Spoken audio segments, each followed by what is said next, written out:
de, de l'église Action Évangélique.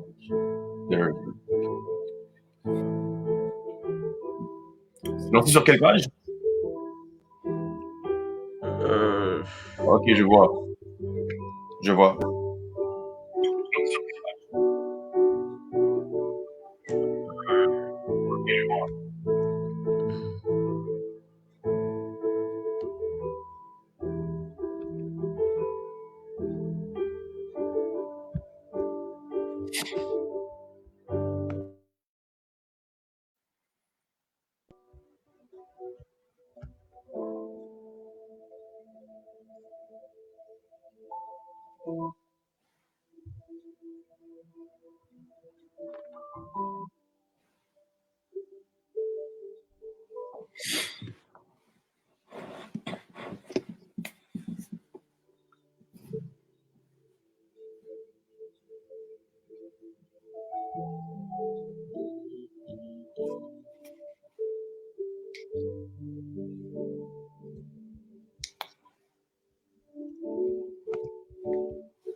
donc bonjour, bienvenue frères et sœurs, bienvenue bien-aimés pendant ce temps de live, de partage, d'échange et puis nous croyons que Dieu va nous faire du bien encore pendant ce temps.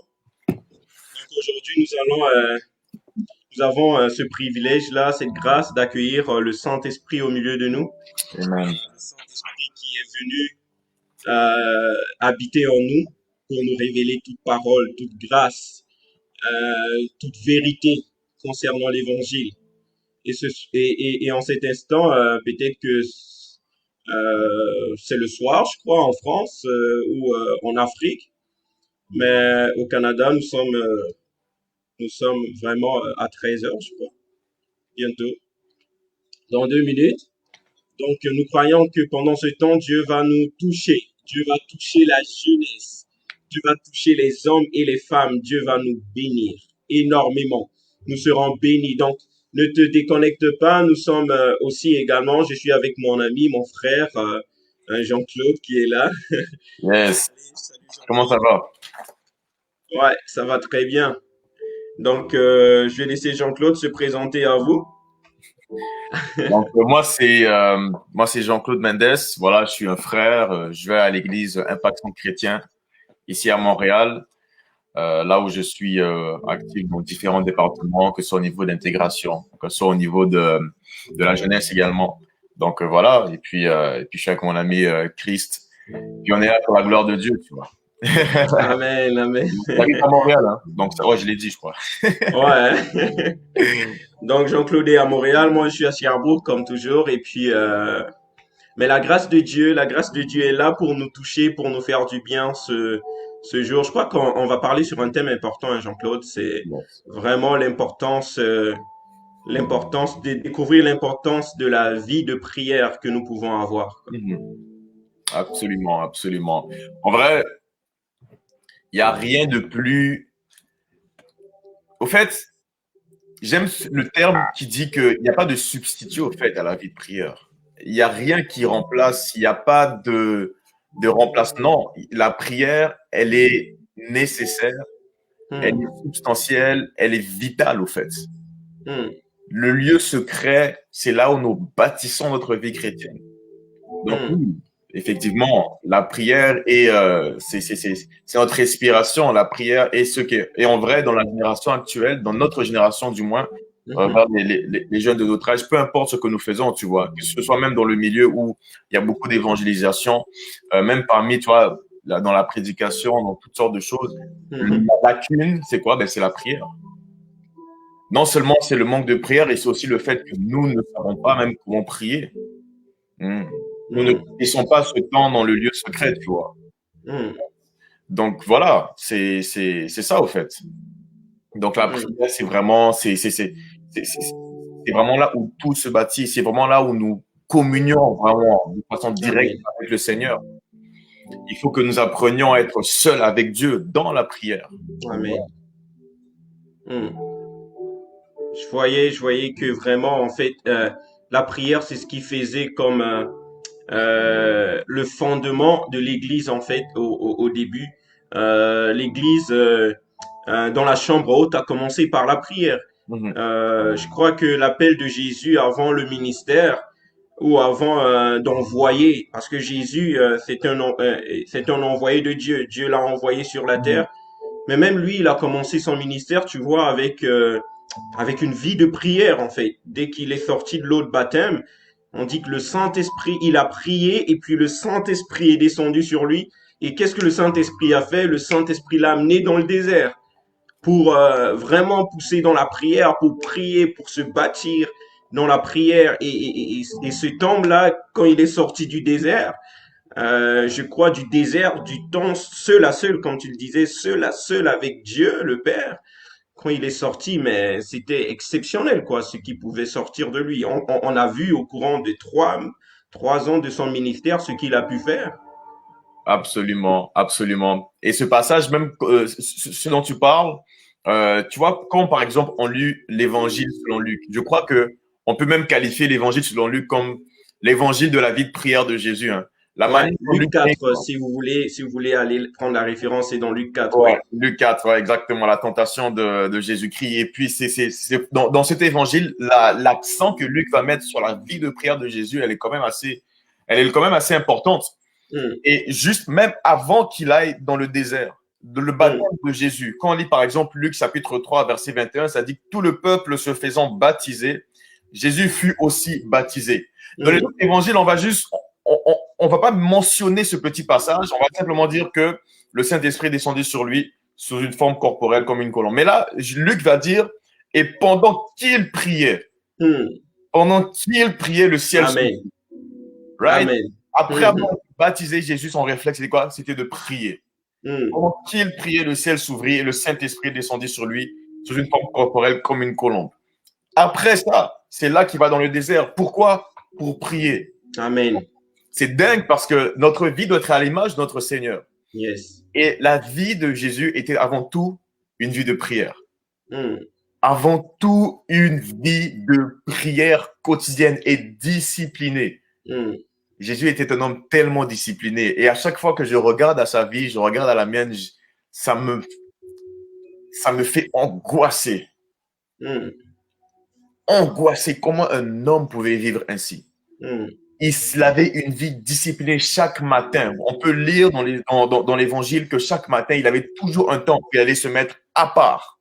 Yes. Avant même que Oui. le soleil se lève, il allait se mettre à part. Là où il avait l'habitude. Il avait un lieu où il avait l'habitude d'aller. Il avait Donc, un lieu. vraiment, il faut définir un lieu vraiment où on a une rencontre Exactement. de manière constante, habituelle avec Dieu. Faut pas juste aller visiter ce lieu de temps en temps ou avoir divers lieux de par-ci, par-là, mais vraiment avoir un lieu fixe, un lieu de rendez-vous fixe avec Dieu. Je crois que c'est très important. Et puis, il y a quelque chose que tu disais là, tout de suite, pour que tu puisses continuer, que j'aimerais dire à tous ceux-là qui se font baptiser.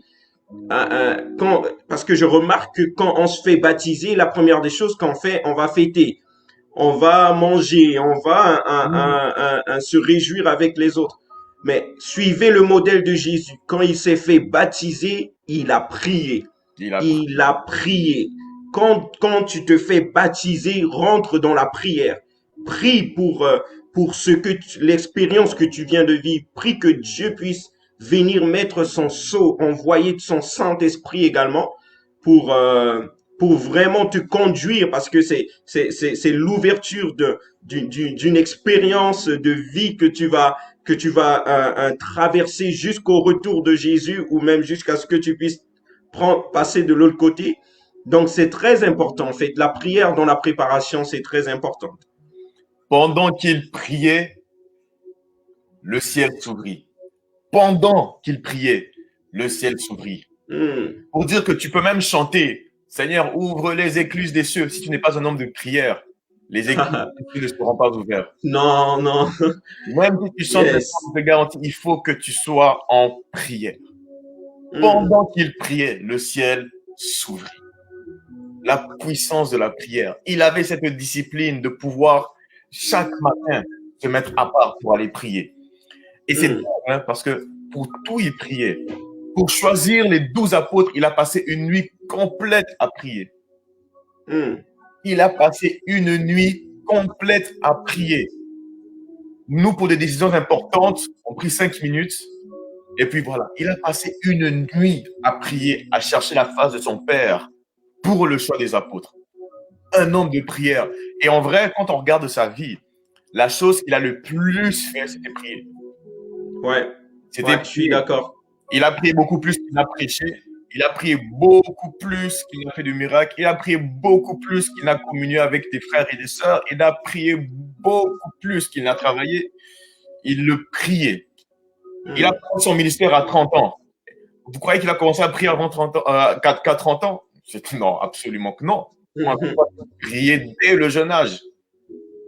Il priait. La chose, ouais, il a commencé le ministère à 30 ans, mais il prie déjà. C'était quelqu'un qui priait déjà. Il n'a pas commencé à prier à 30 ans. Ouais. Pour dire c'est pour dire que justement que le ministère, la prière, elle est donnée à tous. Amen. À tous.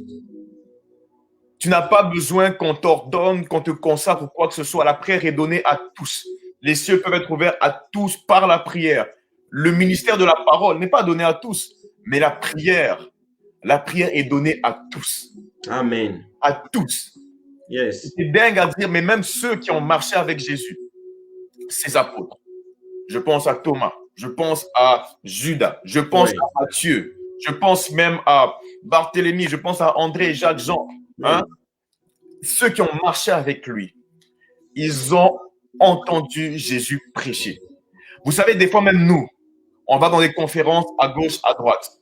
On écoute certains hommes de Dieu prêcher. Et des fois, j'aime le terme anglais, c'est tremendous. C'est énorme. Tu es là, waouh, mais quelle prédication.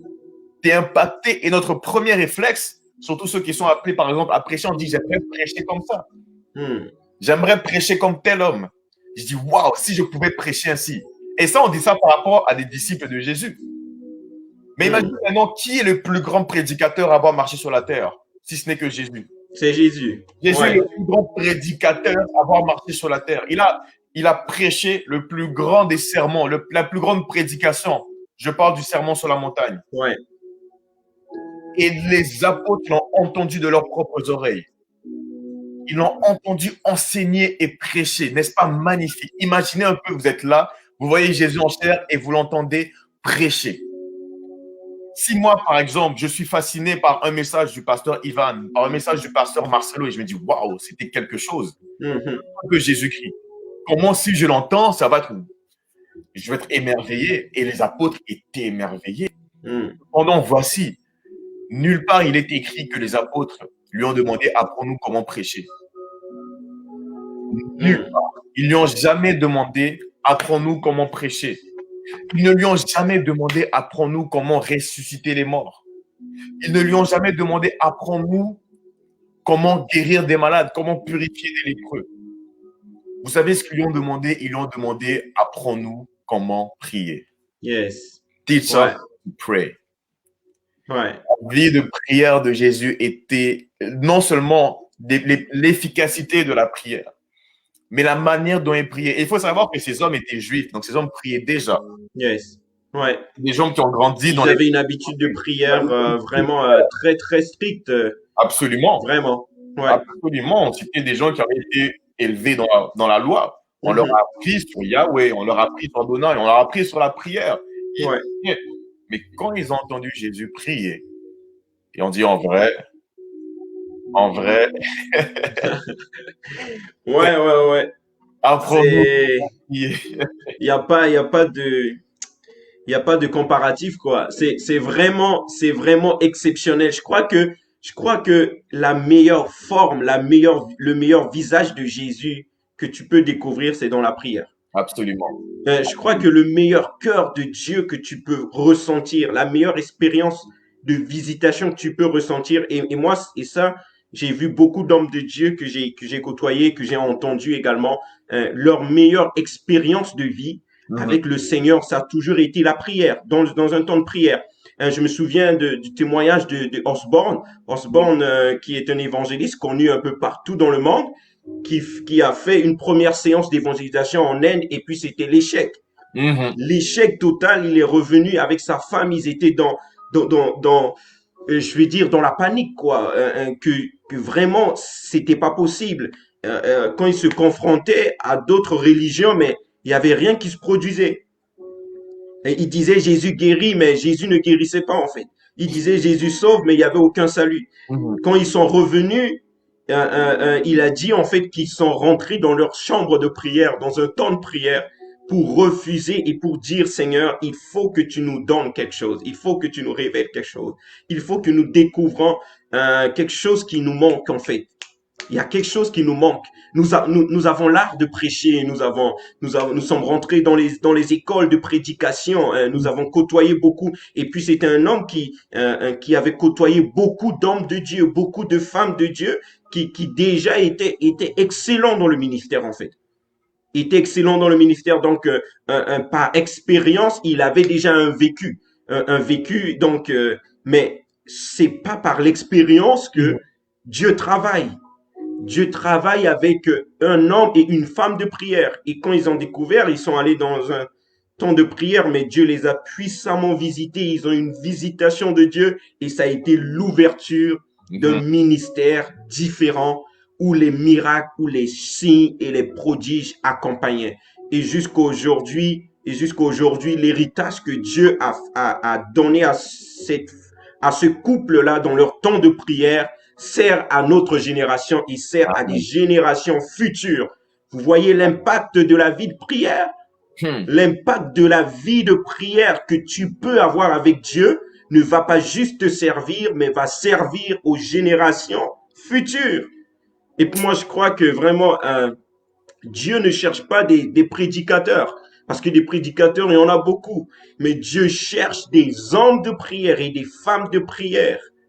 Des femmes de prière, et puis je crois que tu en connais aussi beaucoup, qui sont vraiment des hommes de prière consacrés. Absolument. Et puis leur consécration. Vous savez, ce qui est différent, en fait, c'est que ce qui est différent avec notre époque, c'est que nous aimons la facilité. Nous aimons la facilité et puis nous aimons que les choses arrivent vite, vite. Alors que la prière, c'est un processus. La prière, c'est une construction.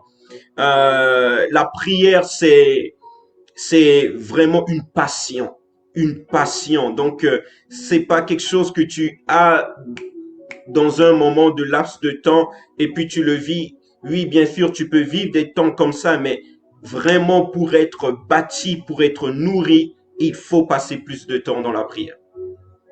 Il faut. Et ce que tu dis là, c'est tellement vrai. Vous savez, que ce soit même au courant dans plusieurs courants, on va dire, plusieurs dénominations. On va regarder par rapport aux pères qui nous ont précédés dans la foi. En dénomination, je peux pas penser à Spurgeon. Même lui, il a dit qu'il préfère apprendre à un homme comment prier plutôt qu'à 10 comment prêcher. Vous allez voir des hommes tels que des John Wesley. Vous allez voir des hommes tels que des David Brainerd. Peut-être que vous ne connaissez pas des hommes tels que, mais c'était des E.M. Bounds, mais c'était des géants de la prière. Et toutes ces personnes ont ce point commun. Peut-être qu'ils vont diverger sur certains côtés de la doctrine qu'on n'a pas abordé, mais ils vont tous être d'accord sur une chose, c'est sur la vie de prière. Et comme beaucoup ce qu'un homme de Dieu a dit, en concluant, il a dit qu'aucun homme, peu importe la grandeur du ministère, peu importe la grandeur de votre appel, peu importe à quel point vous parlez bien, à quel point vous avez des ressources, à quel point vous avez une grande église, peu importe toutes ces choses, aucun homme n'est plus grand que sa vie de prière. Yes. Wow. Wow. Aucun homme n'est plus grand que sa vie de prière. Ça, c'est la vérité. Ouais. Aucun homme n'est plus grand que sa vie de prière. Et en vrai, il va même jusqu'à dire, laissez-moi habiter avec un homme, right? Et partager son quotidien. Et je vous dirai à quel point il est grand et majestueux en Christ. je vous dis, la Bible nous interpelle à ça. Il n'est pas écrit de prêcher sans cesse. Il n'est pas écrit d'évangéliser sans cesse. Ouais. Et quoi? Prier sans cesse. Prier sans cesse. Prier sans cesse. Yes. Les disciples n'ont pas dit apprends-nous à évangéliser, apprends-nous à prêcher, apprends-nous à prier. N'est-il pas écrit que ma maison sera appelée une maison de quoi, de prédication? Ou n'est-il pas écrit que ma maison sera appelée une maison de communion? Hmm. Non, c'est ça? C'est ça? N'est-il pas écrit que non, n'est-il pas écrit Je crois que non. Ouais. une maison de prière? De prière. N'est-il pas écrit que ma maison sera appelée une maison de prière? Yes. C'est là qui va dire quoi? Va dire que si vous êtes malade, quoi, prêchez vous les uns les autres, ou bien c'est prier les uns pour les autres. Pray for one another. The calling of prayer. And I know so many people. Je connais tellement de personnes. Parce que c'est un défi. Mais peu importe ce que nous faisons, si on fait cela plus que prier, on fait mal. Si on prêche plus qu'on prie, c'est mauvais. Si on évangélise plus qu'on prie, c'est mauvais. Si on passe du temps dans la communion plus qu'on prie, c'est mauvais. Si on passe du temps au téléphone, sur les réseaux sociaux plus qu'on prie, c'est mauvais. Parce que la prière, c'est la communion intime avec Dieu. C'est pas simplement réciter des paroles ou bien réciter des versets. C'est à ce moment-là que tu connais le Seigneur, que tu entres dans l'intimité avec lui, dans le lieu secret. Dans le lieu secret. C'est le lieu secret. Quand dans Matthieu 6, Jésus nous parle d'aller dans le lieu secret, dans votre chambre, c'est le lieu secret. Ce n'est pas nécessairement une place physique, une chambre. Si tu n'as pas de chambre, c'est pas grave. Mais c'est le lieu secret. C'est un stade spirituel. C'est un stade spirituel. Hein? J'aime tellement ce psaume 91. Celui-là.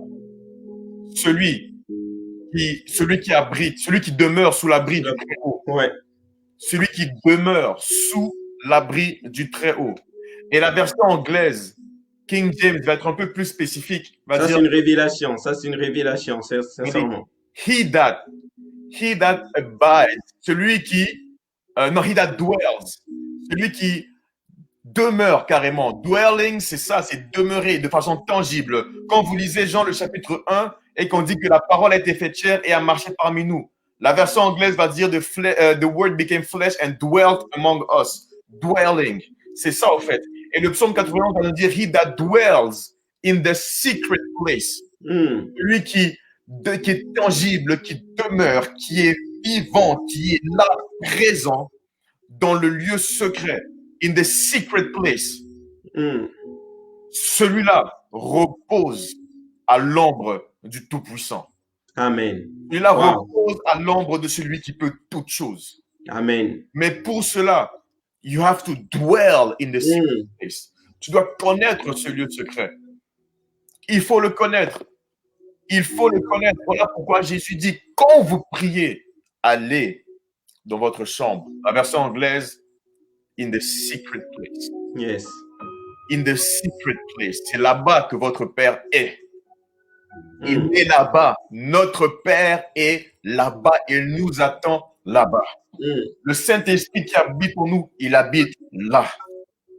Et lorsque nous négligeons la prière, nous négligeons ce temps de rencontre avec lui. Le temps où nous pouvons le connaître. Pourquoi? Parce que c'est ça la vie éternelle. Jésus a dit, la vie éternelle, c'est qu'ils te connaissent, toi. La vie éternelle, c'est qu'ils te connaissent, toi. La vie éternelle, c'est la connaissance de Christ. Amen. Que nous transmet le Saint-Esprit. Yes. Mais pour cela, c'est le lieu secret qu'on néglige quotidiennement. Et c'est là-bas qu'il renouvelle nos forces. C'est là-bas qu'il nous parle. C'est là-bas qu'il nous donne des visions. Amen. Amen. C'est là-bas que si on demeure là-bas, on ne craint rien. Il y en a qui savent ce que c'est. Lorsque nous avons une vie de prière active, nous devenons inébranlables. Amen. Lorsque nous prions par l'esprit, dans la dimension de l'esprit, ni la dimension de la chair, ni la dimension de l'âme, mais la dimension de l'esprit. À ce moment-là, nous devenons inébranlables, nous devenons sans peur. À ce moment-là, nous entendons, nous reconnaissons la voix de notre berger. but we have to dwell in the secret place.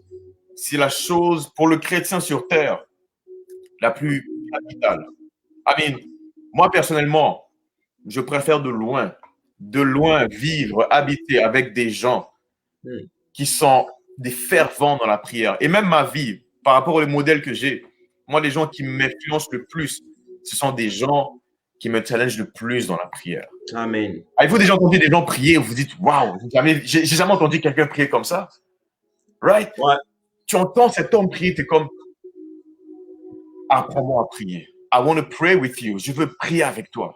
Des gens qui t'encouragent, des prières qui te donnent soif. Vraiment, des frissons, des prières, ça te donne des frissons quand tu entends prier.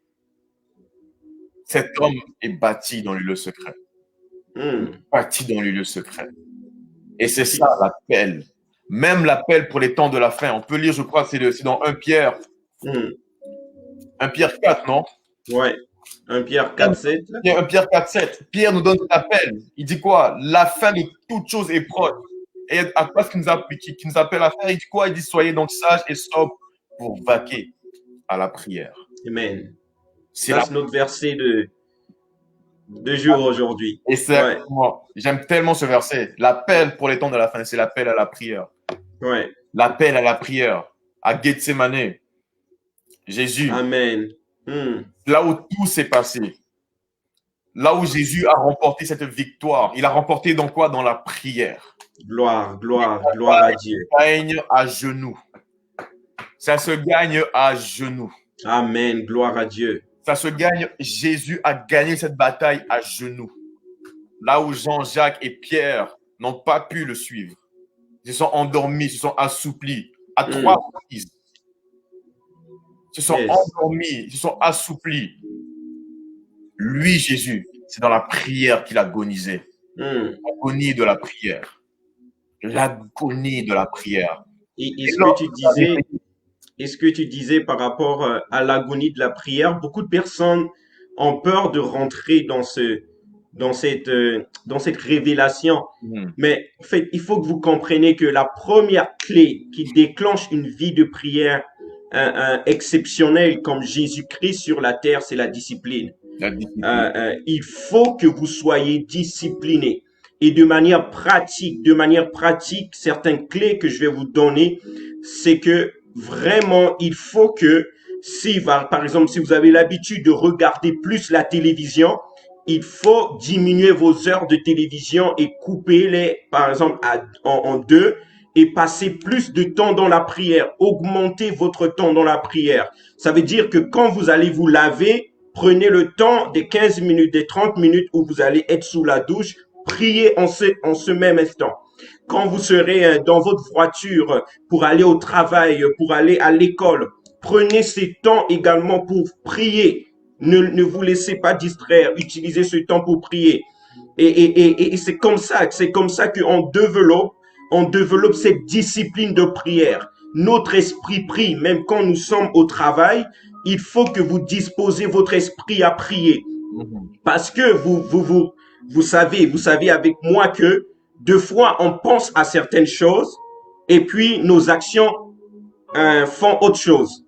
Est-ce que vous êtes d'accord avec moi? Donc, si tu es capable de penser, par exemple, à comment est-ce que la nourriture que je vais manger ce soir, tu es capable de l'imaginer dans tes pensées en même temps en train de travailler, c'est que tu peux également prier dans tes pensées en même temps que tu travailles.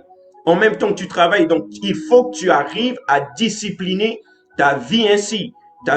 Parce que c'est très important, cette discipline qui nous amène maintenant à pouvoir vivre l'extraordinaire dans la prière. À vivre l'extraordinaire dans la prière. Je crois également que comme Jean-Claude le mentionnait tantôt, j'aimerais ajouter quelque chose que tu dois comprendre. Tout homme qui vit dans la prière, c'est cet homme-là qui a la victoire. Tout homme qui vit dans la prière, c'est cet homme-là qui a la victoire. Le plus grand combat de Jésus était à Gethsemane, mais il a gagné dans la prière. Il a gagné dans la prière. C'est pas à la croix qu'il a remporté la victoire, hein. Non. C'était à Gethsemane que sa victoire a été acquise. Et puis quand il est sorti de Gethsemane, mais c'était juste un film qu'il avait déjà enregistré dans son cœur, dans ses pensées, et puis il traversait. Quand les gens pleuraient, il disait ne pleurez pas pour moi. Waouh! Effectivement. Imaginez, imaginez une telle confiance, une telle assurance, une telle détermination. Un homme qui affronte la mort dit aux gens, ne pleurez pas pour moi, ne pleurez Oh, pas pour moi parce que j'affronte pas la mort. Moi, je domine sur mhm. la mort. Yes. Jésus n'a pas, ne marchait pas en étant en défaite face à la mort. Jésus marchait en victorieux face à la mort.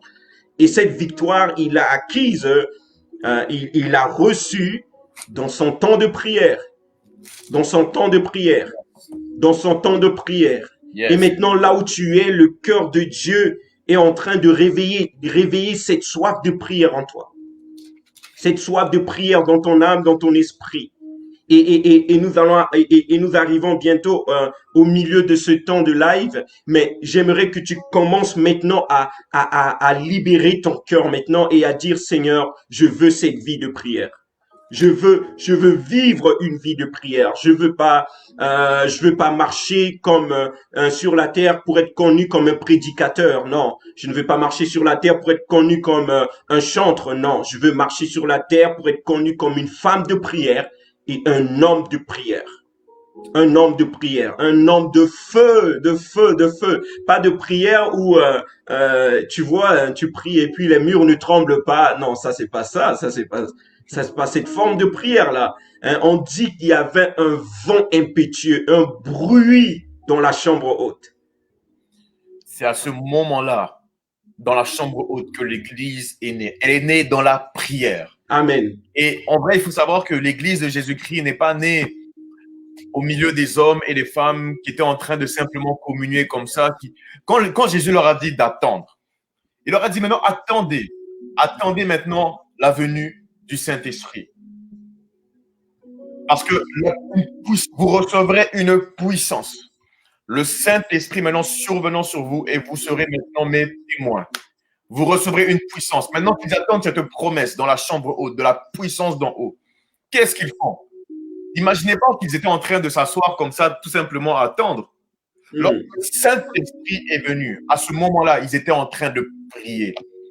Ces Mm. hommes et ces femmes assemblés dans la chambre haute, la promesse de Jésus en chair, alors qu'ils ont vu le Jésus ressuscité, ils ont vu maintenant la puissance de Dieu qui a été manifestée dans toute sa plénitude, en ce que le Fils de Dieu a été ressuscité des morts. Ils ont Amen. cela de leurs propres yeux. Ils en sont des témoins oculaires de la résurrection de Christ. Ils ont vu cette puissance. Et maintenant, celui-là qui a vaincu la mort, celui-là maintenant qui est sorti du tombeau, celui-là maintenant qui a bouleversé le monde comme jamais. Mm. On dit maintenant, attendez maintenant, cette puissance avec laquelle j'ai vécu ma vie, cette puissance avec laquelle j'ai fait toutes les choses que vous voyez, cette puissance avec laquelle j'ai vaincu la mort, cette Yes. puissance qui habite en moi, attendez-la maintenant dans la chambre haute. Je peux vous dire une chose, ils étaient fébriles, ils voulaient cela. Yes. Et vu de Wow. Dieu, nous avons pu le toucher. Maintenant, il nous dit que nous allons le recevoir. Allez Mm. maintenant dans la chambre haute et attendez cette puissance. Ces hommes et ces femmes dans la chambre haute n'ont pas cessé d'élever la voix vers le ciel. Ils ont agonisé dans la prière. Mm. Ils ont agonisé dans la prière jusqu'à ce que la puissance est descendue sur eux. Premier réflexe, c'était d'abord la prière. Après Mm. ça, ils sont sortis. Des langues semblables à des langues de feu. Right? Et des gens Yes. parlaient avec des langues de toutes sortes de langues. Et les gens croyaient même qu'ils étaient ivres. Oh, et c'est là que Pierre, celui-là qui a pu régner son maître auparavant, revêtu de puissance. Puissance. Konoso ineshinda bae. Il, Alléluia. il prêche sur quoi? Il ne prêche pas sur le fait que nous serons bénis. Mm. Il ne prêche pas sur le fait que... Non, il le prêche simplement sur la résurrection de Jésus-Christ. Alléluia. Il prêche sur la résurrection de Jésus-Christ en disant que nous, maintenant, nous sommes témoins de sa résurrection. Et là, le peuple touché, ce n'est pas Pierre en soi qui l'aurait impacté, c'était le Mm. Saint-Esprit. celui-là qui convainc de péché, de justice et de jugement. Le peuple maintenant convaincu, ce peuple maintenant convaincu, qu'est-ce qu'il va dire? Ce même peuple qui ont vu Jésus et qui l'ont crucifié, c'est ceux-là même qui ont crié donne-nous Barabbas. Ceux-là même qui sont moqués de Jésus. Ceux-là même qui ont dit si tu es le Fils de Dieu, descends de cette croix, sauve-toi. Ceux-là même qui ont craché sur lui. À ce moment-là, convaincus par le Saint-Esprit, reconnaissent qu'il était le Messie. Et ils se disent, nous avons crucifié le Messie tant attendu. Il dit, homme frère, que ferions-nous? Désespéré. À ce moment-là, Pierre dit maintenant, repentez-vous. Repentez-vous. Convertissez-vous. Soyez baptisés afin que vos péchés soient effacés. Et vous recevrez le don du Saint-Esprit. Et ça, là, ça a commencé dans la prière. Et cet événement, mes amis, j'aimerais vous dire que ça n'arrive pas qu'une fois, à plusieurs reprises. Amen. Vous pouvez lire, par exemple, dans Actes chapitre 4, verset 29, un verset que plusieurs connaissent. Et maintenant, Seigneur, vois leurs menaces et donne à tes serviteurs d'annoncer ta parole avec une pleine assurance. Ils priaient. Et étends ta main pour qu'il se fasse des guérisons, des miracles et des prodiges par le nom de ton saint serviteur Jésus. Et quand ils eurent prié, le lieu où ils étaient assemblés trembla. Et ils furent tous remplis du Saint-Esprit. Et ils annonçaient la parole de Dieu avec assurance. Ils furent tous remplis du Saint-Esprit. La prière précède toute chose. Amen. Yes. Yes. Nous sommes appelés à quoi? À marcher selon l'Esprit. Et vous voulez savoir pourquoi on ne marche pas selon l'Esprit pour beaucoup? Pourquoi on marche selon la chair? C'est parce qu'on ne prie pas. That's the problem. C'est ça. Souvent, on veut chercher des solutions tellement loin. Souvent, quand on me demande, par exemple, les défis, on peut tous avoir des défis selon la chair. Mais quand vraiment ça devient chaud, ça devient grave, c'est que nous ne prions plus. Et tu veux savoir c'est quoi un des grands ennemis de la prière aujourd'hui? C'est ça ici, là. Un des grands idoles de notre temps. Ouais. Beaucoup iront en enfer à cause de ce truc-là. Un des grands idoles de notre temps, c'est ça ici, là, le cellulaire. Parce qu'on est plus discipliné avec WhatsApp et Instagram qu'on l'est avec notre Seigneur. Celui-là qui est mort pour nous.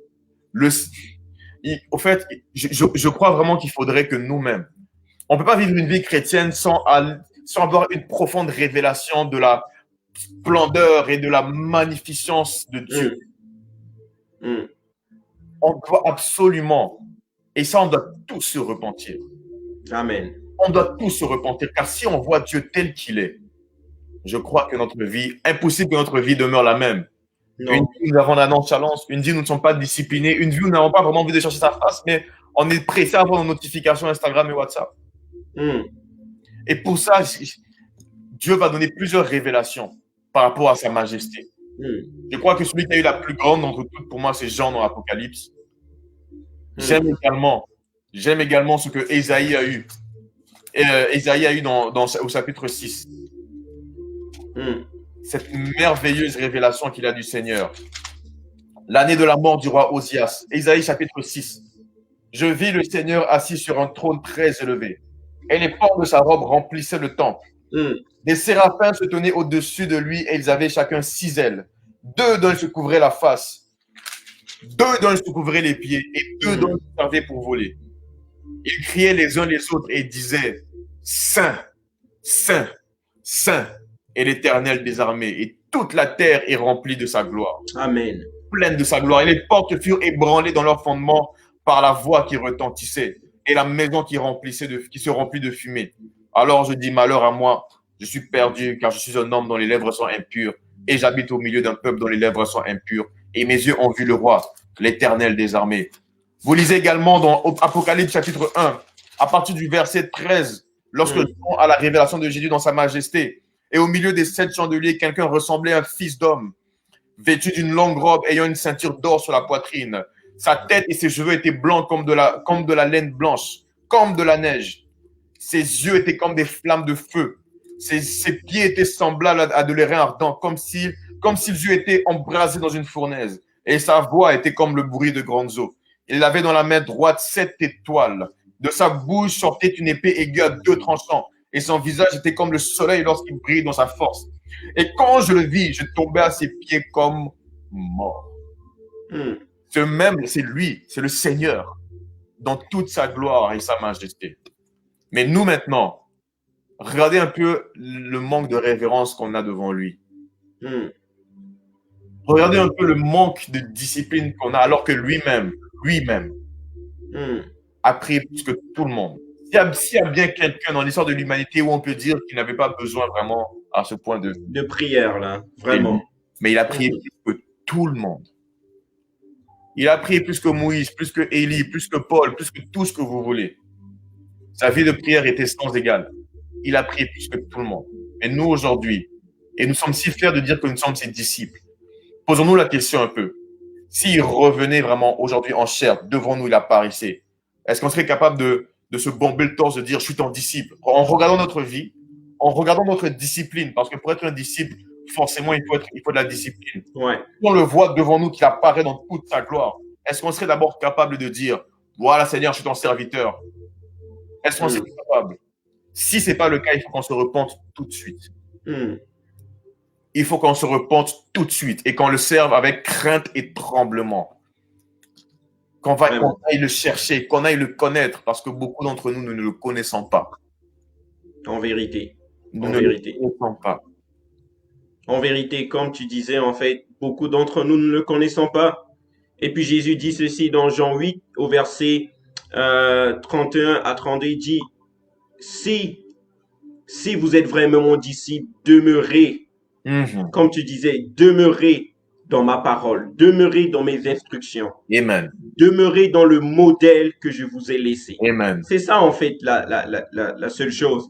Et quand on va demeurer dedans, maintenant, on va connaître la vérité et c'est cette vérité qui va nous rendre libres, qui va briser nos chaînes d'esclavage, qui va libérer notre intelligence spirituelle, qui va libérer notre sagesse spirituelle et nous serons maintenant capables de saisir ce qui est dans le cœur de Dieu et l'introduire dans le cœur des hommes. Parce que pour donner Dieu aux hommes, il faut que tu l'as. Tu ne peux pas donner ce que tu n'as pas. C'est ça, en fait. C'est ça. Tu peux fabriquer Jésus. Jésus se fabrique. Les Chinois peuvent fabriquer plusieurs photocopies de beaucoup de choses. Et même nous-mêmes, dans nos pays, on a les originaux des billets. Et puis, on a des photocopies des billets, des monnaies. Mais si tu vas acheter et qu'on te découvre avec la photocopie, mais personne ne pourra te faire d'échange en économie ou te donner son bien. Parce que tu as dans ta main la photocopie, tu as dans ta main la fausseté. Et beaucoup nous amenons le faux évangile. Nous amenons la fausseté parce que nous voudrions copier. Nous faisons tous des copiages de l'original. Mais Jésus ne se copie pas. Jésus est original. La vie chrétienne est authentique. Elle est authentique. Et puis cette authenticité dans la vie chrétienne, nous l'avons dans la prière. Nous recevons cette authenticité dans la prière. Jésus a dit, vous connaîtrez la vérité vous affranchira. Et en cet instant, j'aimerais faire cet appel à toi pour que tu puisses te repentir. Pour que tu puisses revenir avec ton cœur et non avec ta bouche, non avec tes qualités, non avec tes habiletés devant Dieu. Non, Dieu ne voit pas ça. Dieu voit ton cœur. Et Dieu demande ton cœur. Réponds-toi. Parce que tu as oublié ce qui fait la solidité de la maison. Et Pierre nous dit, Pierre nous le révèle. Pierre que Jésus a dit, sur toi je bâtirai mon église. Pierre était un pilier dans le ministère que Jésus allait laisser pour l'église. Mais à la fin de la vie de Pierre, il y a quelque chose que tu dois remarquer dans la vie des hommes. Remarque leur commencement et remarque toujours leur fin. Vois comment est-ce qu'ils finissent. C'est toujours très important. Parce que Jésus, il dit, je suis l'alpha et je suis l'oméga. Je suis le commencement et je suis la fin. Et Pierre finit pour dire, la fin de toutes choses est proche. Mais Ne vaquez pas à la prédication. Il n'a pas dit ça. Il n'a pas dit soyez sages et sobres pour vaquer au chant. Non, il n'a pas dit ça. Il dit soyez sages et sobres pour vaquer à la prière. Vaquer ici veut dire demeurer, travailler, se muscler, se muscler. Hein? Beaucoup de jeunes maintenant, notre sujet d'intérêt, il y a une des choses que tu as montré qui nous amènera en enfer, qui est le téléphone, mais une des choses qui va nous amener en enfer si nous ne faisons pas attention, c'est notre apparence. Nous travaillons plus notre apparence, il faut qu'on nous voie, il faut donc nous allons au gym pour nous muscler. Nous suivons toutes les formules pour pouvoir faire toutes ces choses. Je dis que c'est pas mauvais, mais si cela dépasse ton temps de prière, si cela t'importe plus que ton temps de prière, tout ce qui est idolâtrie dans ton cœur, tu dois l'enlever. Dieu ne cohabite pas avec l'idolâtrie. Non. Vous savez, c'est une discipline. Et moi-même, j'ai cette discipline-là dans ma vie. Et je crois que Jean-Claude aussi. Donc, quand nous sentons que quelque chose est en train de prendre la place dans notre cœur, nous laissons aller cette chose. Nous nous débarrassons de cette chose. Parce que Dieu a mis son doigt là-dessus, parce que Dieu ne veut pas partager sa gloire. Dieu ne veut pas partager sa gloire. Et la maison de Dieu, c'est nous. C'est toi, c'est toi. La maison de Dieu, c'est toi, c'est moi. Et cette maison, Dieu dit, c'est la maison de prière. Dans le mot de prière ici, je veux te souligner un mot qui est très important, la consécration. Ouais, c'est ça.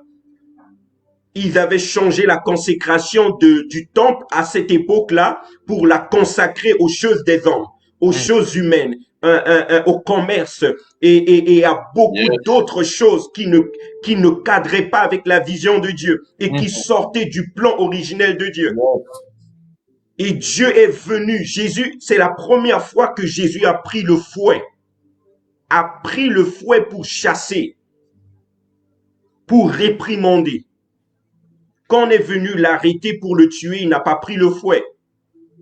Mais cette fois-ci, dans la maison de Dieu, il fallait qu'il prenne le fouet. Dieu tient compte de ce qui est à l'intérieur de nous plus que ce qui est à l'extérieur de nous. Et il est capable de prendre le fouet pour fouetter, pour mettre dehors tout ce qui ne cadre pas à sa vision en nous. Et j'aimerais que tu puisses comprendre l'importance de la maison que Dieu jalouse le plus. C'est toi, c'est toi, c'est toi, c'est toi, c'est toi, c'est moi. Alléluia. Maintenant, si Jean-Claude, tu peux essayer de pouvoir parler sur, tu vois, les bénéfices que nous pouvons découvrir, même des petits bénéfices, hein, ça n'a pas l'air souvent. Souvent, les gens imaginent les bénéfices ont des grands bénéfices, mais même des petits trucs, tu vois que on commence à vivre, quand on commence à se discipliner, quand on commence à pouvoir porter notre cœur dans la prière. Je ne sais pas si tu as peut-être quelques exemples pratiques. L'une des choses, tout d'abord, c'est que lorsqu'on on est en prière, vous savez, quand Paul dit par exemple de prier sans cesse, c'est une disposition. Disposition à la prière. Right? C'est une disposition à la prière.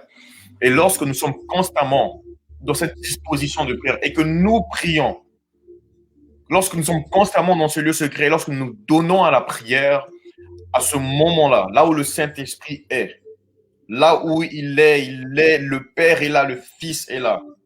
Là où il est à ce moment-là, il nous communique sans cesse maintenant sa nature. À ce moment-là, nous sommes en communion avec lui.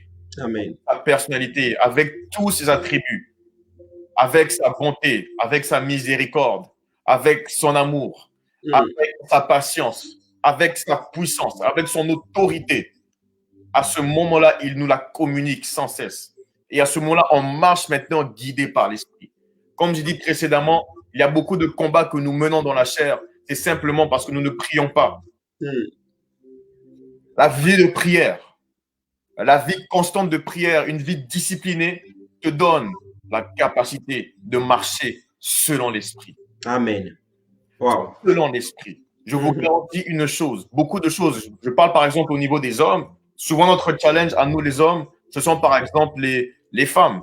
On va voir par Mhm. exemple des photos, des vidéos qui sont impudiques, qui sont vraiment, qui ne sont pas de, qui sont hors, voilà quoi, qui sont indécentes.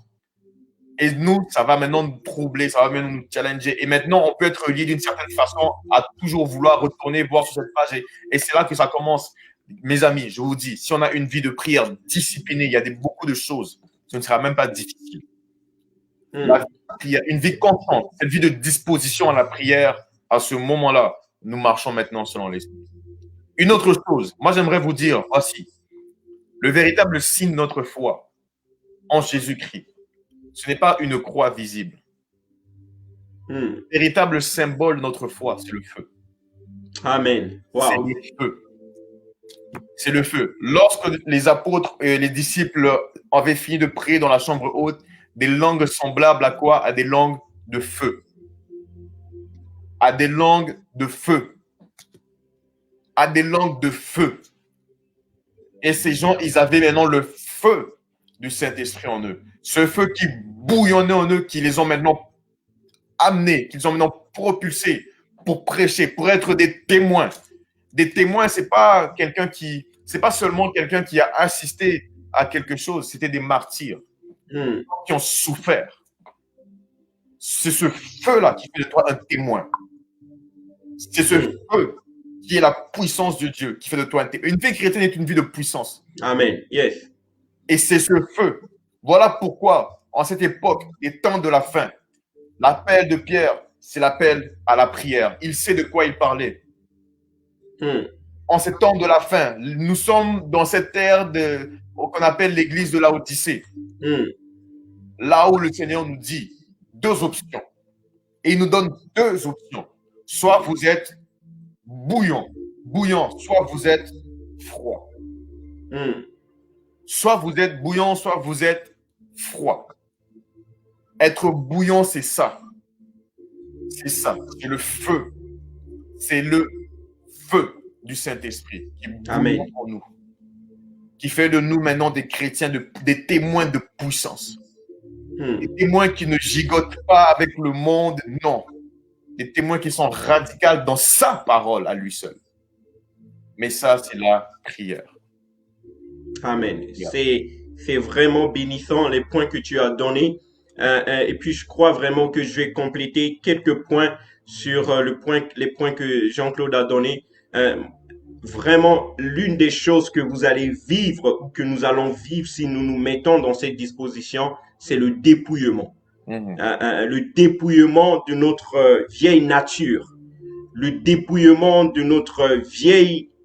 de nos vieux comportements, le dépouillement de notre vieil homme. Le Seigneur va nous dépouiller, va nous amener parce que la parole de Dieu dit, tous ceux qui le contemplent, tous ceux qui le regardent sont transformés, transformés en son image de gloire en gloire. C'est-à-dire, c'est une transformation. Il dit, vous subirez quelque chose au niveau de votre intelligence, une transformation, une métamorphose. Et c'est ça que Dieu va nous amener si nous rentrons dans un temps de prière et nous nous disciplinons dans un temps de prière. Vraiment, nous allons vivre le dépouillement. Il y a des choses, il y a des gens qui te connaissaient hier. Quand ils vont te voir maintenant, ils vont plus te reconnaître. Ils vont plus te reconnaître parce que tu vas plus partager les mêmes passions qu'eux, tu vas plus partager les mêmes désirs qu'eux, tu vas plus partager les mêmes amis qu'eux, tu vas plus partager les mêmes intérêts qu'eux. Parce que toi, maintenant, Dieu t'a dépouillé. En fait, tu as subi une chirurgie spirituelle qui a fait en sorte que tu n'es plus la même fille, tu n'es plus le même homme. Tu n'es plus cette fille-là qui courait après les hommes. Tu n'es plus ce garçon-là qui courait après les filles. Tu es devenu maintenant une personne stable dans ses émotions, stable dans son cœur. Le Seigneur te donne une paix incommensurable. Il te remplit d'une joie incommensurable. Tu n'as même pas d'argent, tu n'as même pas beaucoup d'argent dans ton compte en banque, mais tu as plus de joie que ceux qui ont d'argent dans Yes. leur compte en banque. T'imagines, tu n'as même pas de connaissances assez élevées, tu n'as pas fait de longues études, mais Dieu te donne des possibilités, des opportunités que même ceux qui ont des connaissances élevées n'ont pas. Non pas, la prière travaille dans tous les domaines de notre vie. Parce que la prière marche avec la foi. Une des choses également que tu vas avoir, c'est la foi. Mm. Une vie de prière qui est constante, qui est dans la présence de Dieu, va naître des hommes et des femmes de foi. Wow. Tu vas étonner le monde, tu vas étonner ta famille, tu vas étonner les gens avec qui tu étais avant. Les situations vont juste changer parce que tu vas dire une parole. Yes. C'est ça en fait. C'est ça en fait. Quand Jésus revenait de la montagne, qu'est-ce qu'il faisait de lui? Qu'est-ce que le monde craignait? C'était la force de sa parole après son temps de prière. Il était capable de changer les choses que les hommes ne pouvaient pas changer. Il leur disait, ben, ok, d'accord, donc vous venez avec la religion, vous venez avec le raisonnement, vous venez avec vos notions, vous venez avec vos discours. Ok, Paul dit, ce n'est pas par les discours, mais c'est par la puissance du Saint-Esprit, par le feu de Dieu. Le feu de Dieu.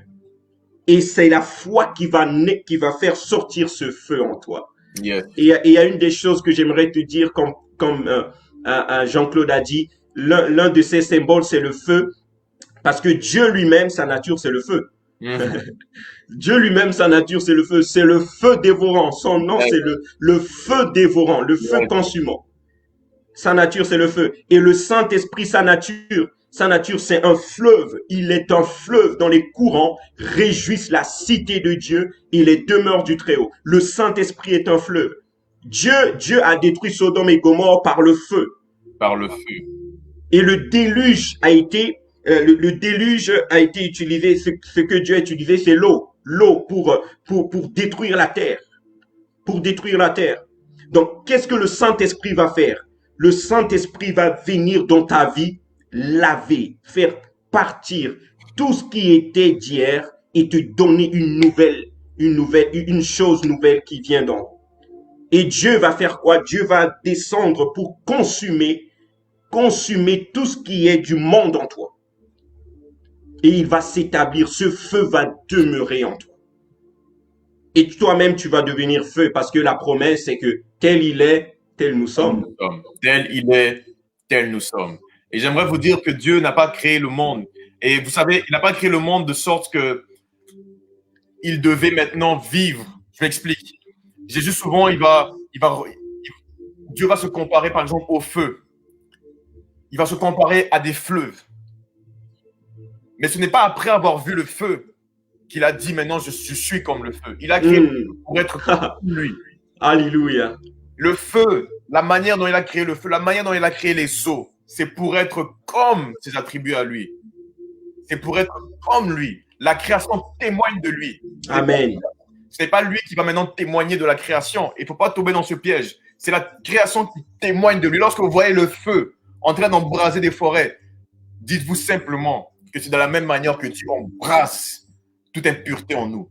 C'est de la même manière que Dieu embrasse toute impureté en nous. Quand Amen. nous avons des flots d'eau, des tsunamis et tous ces genres de choses, dites-vous que c'est de la même manière que des fleuves d'eau vive coulent de notre sein en parlant du Saint-Esprit.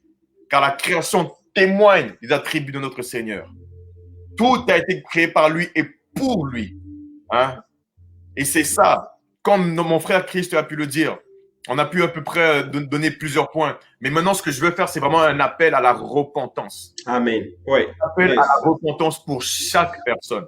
Si le Seigneur revenait maintenant, comme j'ai dit tout à l'heure, dans toute sa gloire, est-ce qu'on serait même capable de pouvoir, avec une once d'assurance, de dire, Seigneur, j'ai été ton disciple.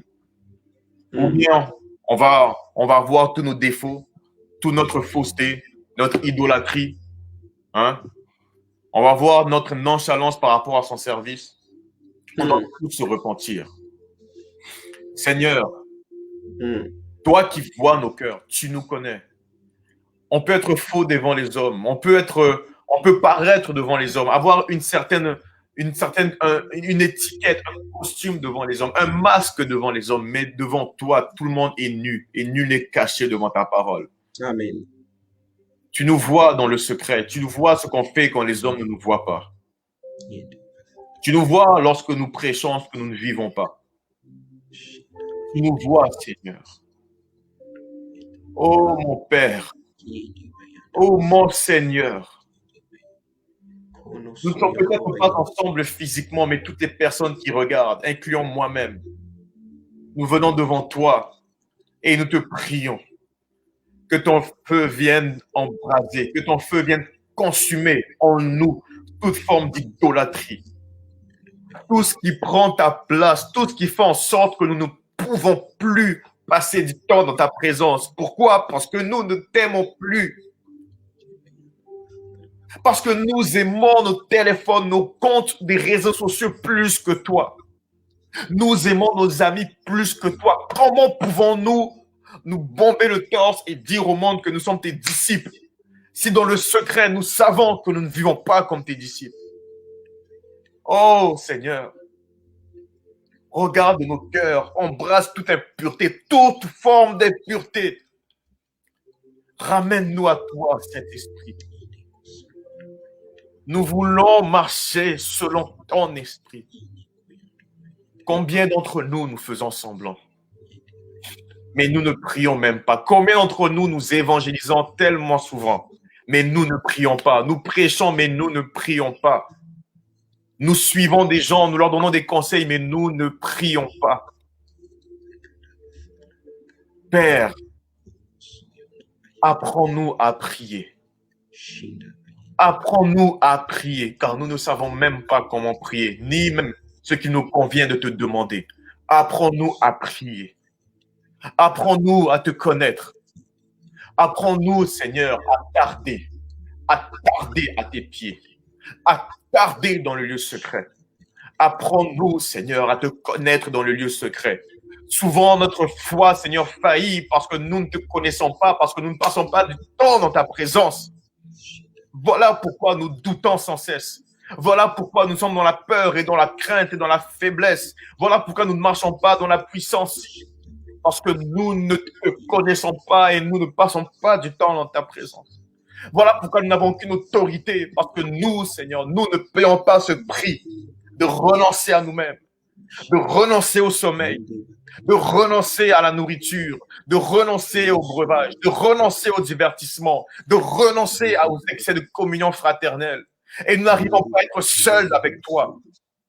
Nous n'arrivons pas à être seuls avec toi. Apprends-nous à être seuls avec toi, dans ta présence. Apprends-nous à t'aimer que toi seul, à vivre avec les pensées de l'éternité, avec la l'éternité. Un jour, nous te verrons. Et nous ne voulons pas, Seigneur, rougir devant toi. Nous ne voulons pas rougir devant toi. Aujourd'hui, c'est une opportunité pour nous tous de se repentir. Pour nous tous de nous repentir. Fais-nous voir qui tu es dans ta majesté, dans toute ta splendeur et toute ta gloire. Nous ne voulons plus te négliger. Nous ne nous permettons même pas d'être nonchalants au travail, mais nous nous permettons avec toi parce que nous ne te voyons pas avec nos yeux physiques. Nous te négligeons sans cesse. Nous te prions devant miséricorde, d'avoir compassion de nous. D'avoir compassion de nous. Nous appelons à ta grâce. Nous appelons à ta grâce, Seigneur. Pardonne-nous, Père. Pardonne-nous, Seigneur. Pardonne, Seigneur.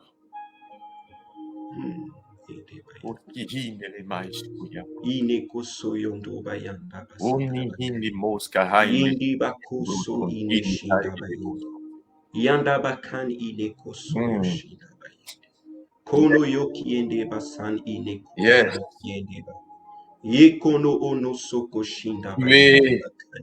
Il y a certains, vous êtes en train de vivre le feu de Dieu, le feu de la prière en train de vous embraser. Le cœur de Dieu est en train de se révéler à vous. Le premier amour est revenu dans votre cœur. Le premier amour est en train de ressortir dans vos cœurs. La crainte de Dieu est en train de s'établir dans vos cœurs. La crainte de Dieu, la crainte de son nom, la crainte de sa parole, la crainte de sa relation. Dieu vous aime, Dieu nous aime. Il y a deux images que j'aimerais prier avec vous. Il y a l'image de Marie au pied de Jésus. Il y a l'image de sa sœur Marthe qui était occupée avec les tâches de la maison. Et elle a dit, Seigneur, pourquoi est-ce que tu ne dis pas à ma sœur Marie de quitter tes pieds et de venir m'aider? Parce qu'il y a beaucoup d'occupations. Et vous, vous êtes également beaucoup occupés. Vous enchaînez travail sur travail.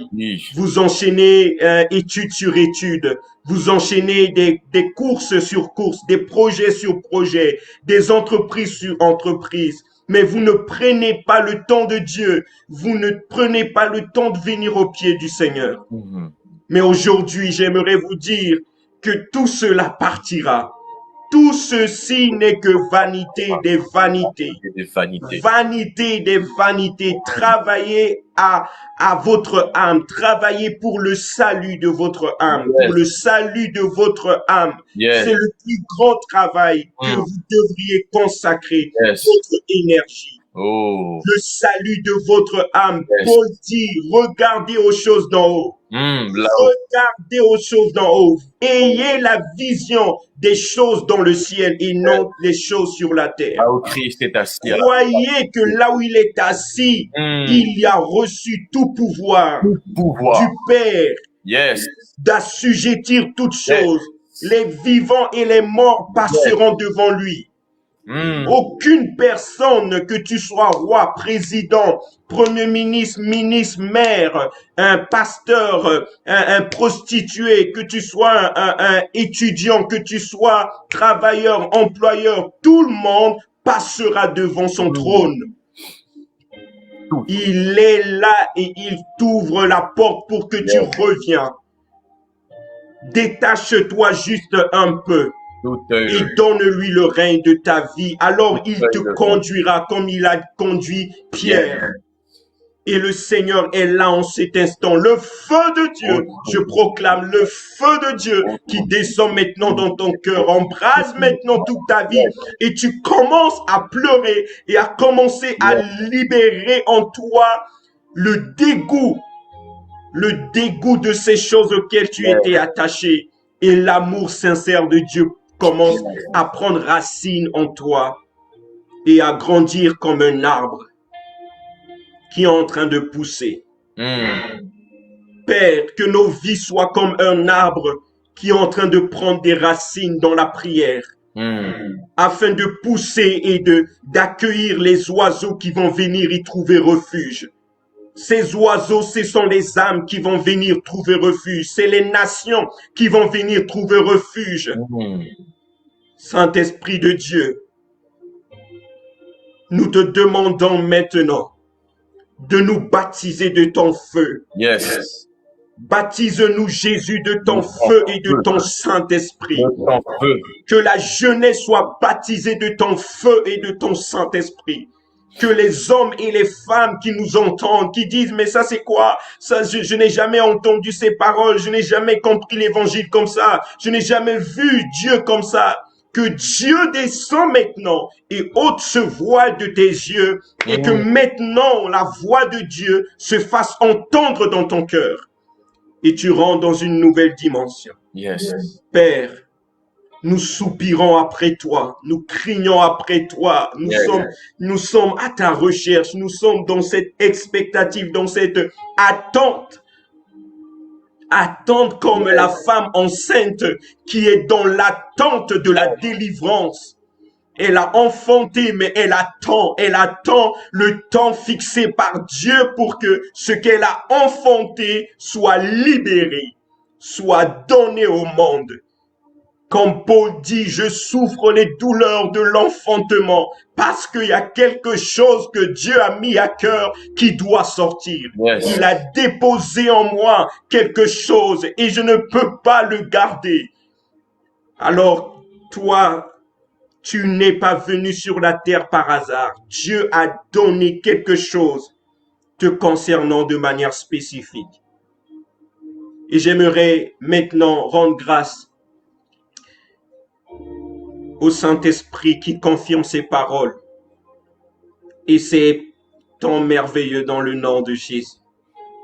Père, nous sommes dans ta présence. Nous sommes dans ta présence. Au nom de Jésus. Yes. Au nom de Jésus. In the name of Jesus. Your Son of Israel. Fais du bien. Dépouille. Arrache. Coupe. Plante. Arrose. Mais fais ce que tu dois faire. Oh, Fais ce que toi-même tu sais faire. ton œuvre, Saint-Esprit. La repentance, Jean-Claude disait que la repentance, ce n'est pas le prédicateur, ce n'est pas celui qui l'annonce, qui l'amène, mais c'est le Saint-Esprit. Le Saint-Esprit Le Saint-Esprit. fait ce que tu sais faire. Convainc du péché, convainc de la justice, convainc du jugement. Yes. Libère maintenant ton enfant, ta fille, ton fils pour cette nouvelle saison. Au nom de Jésus. Au nom de Jésus. Amen. Amen. Gloire à Dieu. Merci Gloire. beaucoup. Bien-aimés frères et sœurs, vous qui nous avez suivis, ce temps a été bénéfique pour vous, a été bénissant pour vous. Vous pouvez nous écrire et également envoyer vos sujets de prière, également envoyer vos questions sur des choses, sur des points que nous avons mentionnés ici et puis que vous n'avez pas bien compris. Une autre occasion que Dieu nous donnera.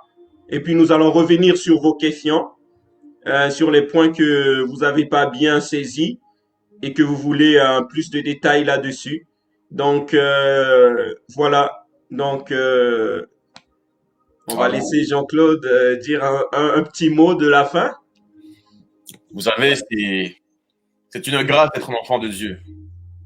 Une grâce d'être né de nouveau, d'être né d'esprit. Une grâce de connaître celui-là, le Seigneur, qui est mort pour nos péchés et qui est ressuscité des morts. Une grâce d'avoir le salut en nous. Une grâce de marcher en nouveauté de vie. Amen. Quelle grâce! Mais le problème, c'est que souvent, nous négligeons un si grand salut. Nous négligeons ce si grand cadeau. Le plus grand des cadeaux donnés à l'homme, c'est la vie éternelle. Amen. Il n'y a rien dans ce monde que tu peux avoir qui dépasse la vie éternelle. Et si je te dis ces mots, et que en toi, tu n'y vois pas plus, tu ne vois pas plus grand que ça, tu vois quand même beaucoup de choses parce que tu sais ce que tu penses. Tu vois quand même qu'il y a des choses dans le monde que tu aimerais avoir plus que la vie éternelle. C'est dangereux parce que tu es en train de négliger justement. Tu n'as pas encore la révélation de la grâce de Dieu.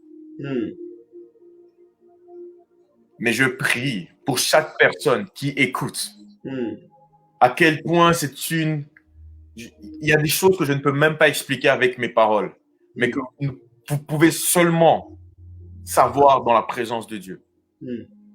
Je vous dis, lorsque vous savez ces choses,